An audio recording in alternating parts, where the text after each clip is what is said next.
안녕하세요. 마을 공동체로 우리 동네 주민 되기 오늘 강의를 맡은 김영림입니다. 반갑습니다.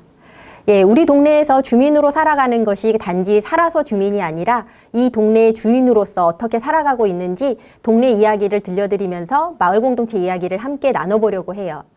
비록 영상으로 뵙지만 언젠가 다시 얼굴을 맞대고 만날 날을 기대하면서 오늘 시작해 보도록 하겠습니다.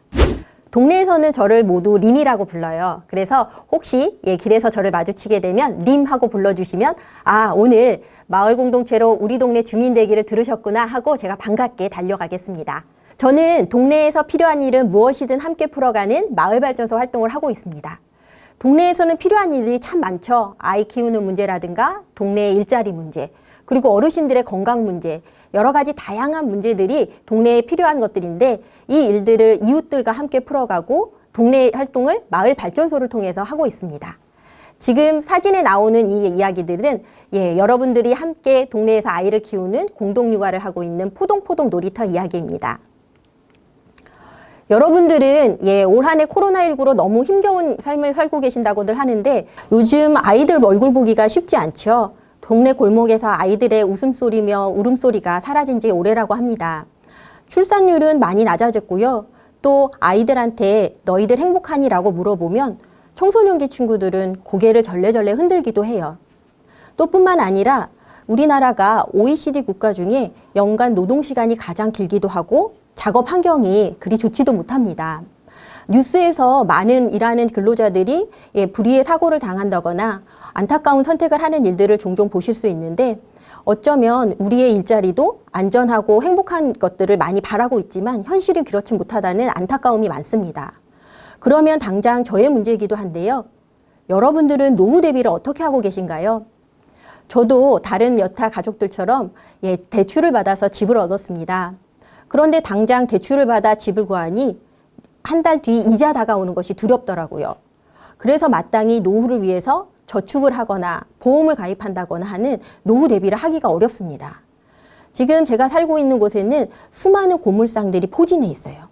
이른 아침이면 어르신들이 폐지를 주워 고물상으로 달려가십니다. 그분들이 곧 다가오는 추운 겨울에 어떻게 활동을 하게 되실지 걱정이 먼저 앞섭니다. 비단 이런 문제는 어느 한 동네만의 문제도 아니고 한 사람의 문제만도 아닐 거예요. 지금 보시고 계시는 통계표는 대한민국 통계청의 대한민국 사람들의 한 사리인데 이런 다양한 삶의 방식과 어려움들을 우리는 가지고 있습니다. 그럼 이런 문제들을 어떻게 해결할까 많은 고민을 갖고 수많은 대안들을 생각해 보았는데 우리는 공동체로서 이 문제를 해결할 수 있다는 자신을 갖게 됐어요. 그럼 지금 아마 고개를 갸우뚱하시는 분들도 계실 거예요. 도대체 공동체로 어떻게 이렇게 아이를 낳지 않는 문제라든가 일자리 문제, 그리고 노후를 대비한 문제들을 해결할 수 있을까 하실 텐데요.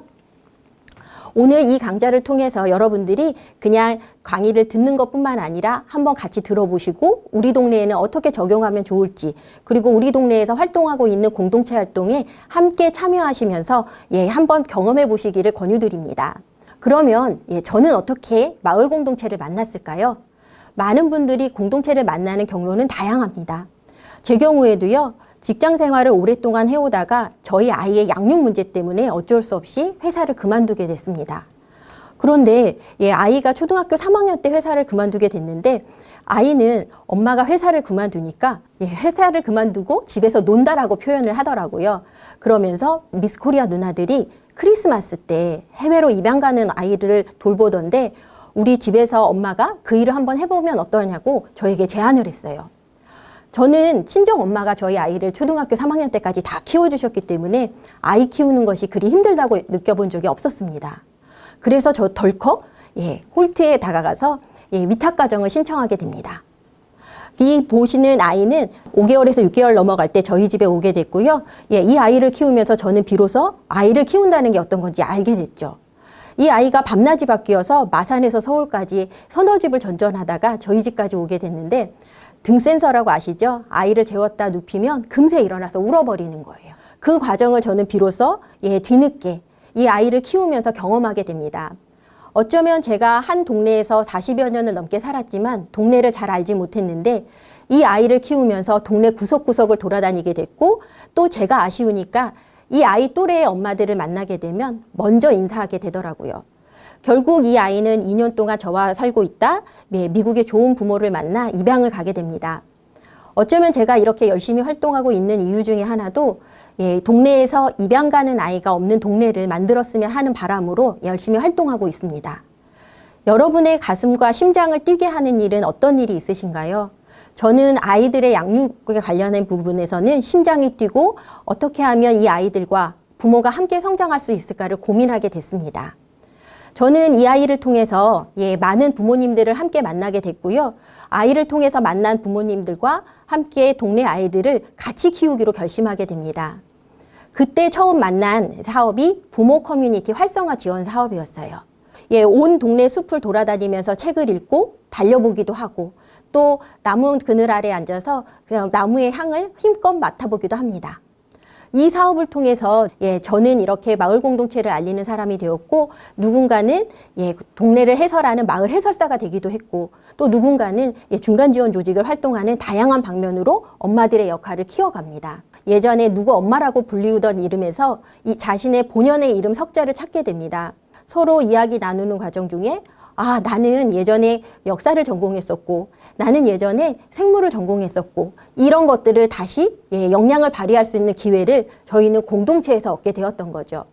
그리고 혼자서 키우기 어려웠던 아이를 함께 키우다 보니 엄마가 할 수 없는 부분을 옆집 엄마가 같이 해주시고 또 엄마가 선생님이 되어서 저희 아이 역시 사춘기를 동네 엄마 선생님을 통해서 수월하게 넘길 수 있었습니다. 지금 이제 사진을 보시면 아이들과 함께 저는 생태 담당을 하고 있었어요. 많은 엄마들이 지렁이를 보면 화들짝 놀래기도 하셨는데 동네에서 아이들하고 함께 모여서 쉽게 볼 수 없는 지렁이를 관찰하고 지렁이가 음식물 쓰레기를 퇴비하는 과정을 겪으면서 아이들은 생태와 과학에 대해서 관심을 갖게 됐고요. 이렇게 활동하다 보니 저희가 구립도서관에서 활동하던 틀에서 벗어나 조금 더 다른 저희들이 떠드는 도서관을 찾아 길을 나서게 됩니다. 그래서 동작구의 충육길에 꽂혀 있는 컨테이너 박스를 발견하게 되고 이 공간에서 함께 아이들과 꿈꿀 수 있기를 희망하게 되었죠. 이 공간을 통해서 많은 꿈들을 키우게 됐고 이 공간을 만들기까지는 동작구의 힘이 컸습니다. 보시는 것처럼 비탈에 꽂혀졌던 창고에서 앞에 데크를 깔아 테이블을 깔고 아이들이 편하게 앉아서 책을 읽을 수 있는 공간이 구성이 되었고요. 이 공간은 단지 도서관의 기능만 할 뿐만 아니라 오가며 쉬어가는 쉼터 역할도 하게 됐고 주민들이 모이는 커뮤니티 공간이 되었습니다. 저는 이 도서관을 만드는 과정을 통해서 많은 도움들을 느끼게 됐습니다. 이제 와서 보니 이것들이 주민이 생각하고 주도하는 여러 가지 활동들을 행정이 함께 지원해서 공동체를 만들어가는 과정의 하나였다고 생각이 들고 요즘 이 내용들을 모두들 협치라고 부릅니다. 그래서 여러분들도 내 동네에서 어떤 문제들을 해결하고자 할 때 혼자의 힘으로 하는 것보다는 많은 주민들과 함께 연대하고 그리고 행정과 함께 협치하는 그런 활동들이 더 많아지기를 희망하고 있습니다. 초등학교 때 대학생 형 누나들을 따라 텃밭 활동을 하던 친구는 동네 꼬마들을 모아놓고 도시 텃밭 활동을 하게 됩니다. 텃밭에서 키운 작물들은 지금 한참 김장을 담글 시기가 되었는데 지금처럼 김장철에 김장을 담궈서 폐지 줍는 어르신들께 나눠드리고 있습니다. 그리고 이런 동네의 소소한 이야기들을 신문을 만들어 동네 사람들에게 알리고 동네 분들은 이 신문을 통해 동네 소식을 접하고 함께 손을 모아주고 계십니다. 이 신문은 2달에 한 번씩 발행이 되고요. 동네의 작은 소식들도 모두 나옵니다.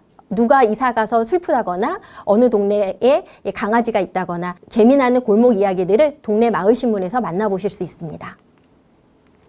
그리고 저희가 대표적으로 동네 축제가 있는데요. 어느 동네마다 축제들이 한참 많이 진행이 됐었죠. 이제 코로나19로 많은 사람들이 모일 수 있는 기회가 없어서 아쉬운데요. 동네 축제에서 저희는 놀고 즐기는 것도 중요하지만 그동안 공동체 활동을 통해서 배웠던 것들 그리고 느꼈던 것들을 또 다른 주민들에게 알려주는 활동들을 하고 있습니다. 십시일반 그동안 활동했던 결과물들을 동네 주민들에게 보여주기도 하고 저희의 큰 자랑인 세상에서 2번째로 긴 김밥을 말고 있습니다. 이 축제의 장에서 많은 사람들은 서로 이름 석자는 모르지만 얼굴을 익히고 서로 어깨를 맞대고 김밥을 말면서 동네 내 이웃이 누가 있는지 살펴보게 됩니다. 저는 이 축제의 과정이 굉장히 중요하다고 생각이 듭니다. 왜냐하면 우리가 그동안 집안에 gat혀 있다 많은 사람들의 얼굴을 보게 되면 아, 이 동네에 사는 아이구나, 이 동네에 사는 우리 이웃이구나를 알게 되고 이것은 사회 안정망과도 직결된다고 생각이 듭니다. 그리고 또한 처음 도서관에서 책 읽는 모임으로 시작했던 저희는 지역의 여러 기관들과 연대하는 것에 대한 힘과 필요성을 느끼게 됐습니다. 동작구에는 많은 곳에서 볼 수 없는 청각장애인 복지관이 있어요. 그런데 안타깝게도 청각장애가 있는 친구들은 다른 또래 친구들과 교우 관계가 썩 좋기가 어렵습니다. 왜냐하면 말을 할 때 목소리를 크게 내고 말투가 어눌하다 보니까 또래 아이들은 친구가 화를 낸다고 생각하더라고요. 그래서 안타까운 마음에 많은 분들이 모여서 이렇게 같이 동네를 돌아다니는 런닝맨 미션을 통해서 동네의 친구들을 사귀게 하고 동네의 가게들을 찾아다니며 인사를 하면서 동네 어르신들이 또 이 아이들의 얼굴을 알게 되는 그런 공동체 활동을 진행하기도 했습니다. 그래서 실제로 이런 활동들을 통해서 많은 사람들을 만나게 되면 우리는 이웃의 힘을 느끼게 될 수 있고 공동체에서 무엇인가를 해낼 수 있다는 자신감을 얻게 됩니다. 저는 말씀드리고 싶습니다. 저희가 오랫동안 이 활동을 해왔다는 것이 처음 많은 사람이 모여서 꼭 이루어졌던 것은 아니라고 생각이 듭니다. 어떤 날은 한두 분이 오시기도 하고 어떤 날은 400~500명이 모이는 행사도 있습니다. 그럼에도 불구하고 꾸준히 진행했을 때 이 공동체는 지속 가능성을 가질 수 있고요. 지금 보시는 것도 초등학교에서 벌써 고등학생이 되어서 동네 친구들과 함께 모종을 신고 있는 꼬마 농부교실의 친구들을 보실 수 있을 겁니다. 그래서 이런 활동이 꾸준할 때 우리는 공동체에서 여러 가지 주민들과 함께하는 주민주도 삶을 느낄 수 있고요. 두 번째로는 이렇게 주민들이 한 걸음 한 걸음 공동체를 통해 성장하는 것이 마을 공동체 안에서 우리 동네의 진정한 주인으로서 활동할 수 있는 계기가 된다라고 생각을 합니다. 그리고 이 지속 가능한 공동체를 위해서 저희가 고민한 것들이 3터가 1터가 되는 마을이었습니다. 왜냐하면 공동체를 즐겁게 하기 위해서는 필수적인 것이 경제활동을 수반해야 된다는 생각을 많이 하게 됐습니다. 어떤 분들은 공동체에서 느끼는 즐거움을 함께하기 위해서 오래 시간을 함께 하였지만 실제로 경제활동이 되지 않을 경우에는 다른 일자리를 찾아서 공동체 활동을 등한시할 수밖에 없더라고요. 그래서 저희는 3터가 1터가 되는 마을을 꿈꾸면서 사회적 협동조합으로 변모하게 됩니다. 그래서 그 활동을 통해서 지역에 수익을 내고 일자리를 만들어드리고 그 활동을 주도적으로 활동하게 됐습니다. 붕어빵 가게가 열렸습니다. 3개엔 1,000원이래요. 하나는 200원입니다. 우리가 그동안 배워왔던 자본주의 시장 경제의 원리에 의하면 이상하죠. 3개 1,000원이라면 아마 한 개에는 500원쯤 받아야 될 것 같습니다. 봉투값도 있고요. 그리고 여러 개를 팔아야 재료가 빨리 소진돼서 우리가 맛있는 재료로 붕어빵을 팔 수 있기 때문이죠. 그런데 이 가게는 이상하게도 3개엔 1,000원인데 하나에 200원밖에 받지 않습니다. 이유를 알아보니 이 가게에 할머니가 한 분이 오시는데 이 할머니에게는 200원밖에 낼 형편이 되지 않으시는 거죠. 그래서 우리는 알게 됐습니다. 이웃의 속사정을 아는 것이 가장 중요한 것 중에 하나고 공동체의 첫걸음이고 이웃과 인사하는, 만나는 계기가 필요하다는 것을 알게 됐습니다. 이 할머니의 속사정을 모를 경우에는 우리는 500원을 받을 수밖에 없지만 그것이 이 할머니에게는 붕어빵을 사드실 수 있는 기회를 잃게 만드는 것이었죠. 저희는 한 걸음 한 걸음을 소중하게 생각하고 이 공동체로 나아가는 길들을 고민하고 있습니다. 한 사람의 10걸음보다 10사람의 한 걸음은 매우 힘이 든 건 사실입니다. 하지만 그 의미와 그리고 지역에서 함께 한다는 것을 보았을 때에는 우리가 이렇게 맞잡은 손을 잡고 결승선을 향해 가는 이 친구들처럼 마을 공동체를 통해서 동네의 진정한 주민으로서 거듭나는 그 시간이 되었으면 하는 바람이 있습니다. 지금 같이 함께 강의를 보고 계시는 여러분들과 저 역시 지금 마을과 사람과 관계를 향하는 이 마음을 오래도록 가졌으면 좋겠고요. 마을 공동체 안에서 같이 다시 만날 날을 기다리면서 곧 다시 뵙겠습니다. 감사합니다.